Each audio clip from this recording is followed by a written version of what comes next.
ঘুম থেকে উঠেই দেখি মেঘলা হয়ে আছে আকাশটা, মনে হলো বৃষ্টি বৃষ্টি পড়বে, কিন্তু বৃষ্টির আর দেখা পেলাম না।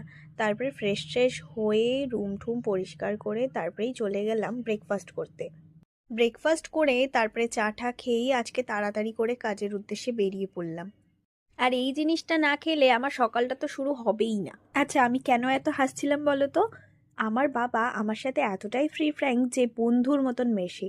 মানে আমার বাবার কাছে কোনো সময় কোনো কিছু আমাকে লুকোতে হয় না। যাই হোক, কথা বলতে বলতে কাজ থেকে বাড়িও ফিরে গেলাম। ফিরেই সাথে সাথে খুব খিদে পেয়েছিল, আজকে অনেকটাই দেরি করে গেছি। লাঞ্চ টাঞ্চ করে আমার বাড়িতে আমার বান্ধবী এসেছিল। আমার আবার বিকেলবেলা ঘরে থাকতে মনই চায় না, তাই আজ এই বান্ধবী কাল এই বান্ধবী আসতেই থাকে ঘোরার জন্য।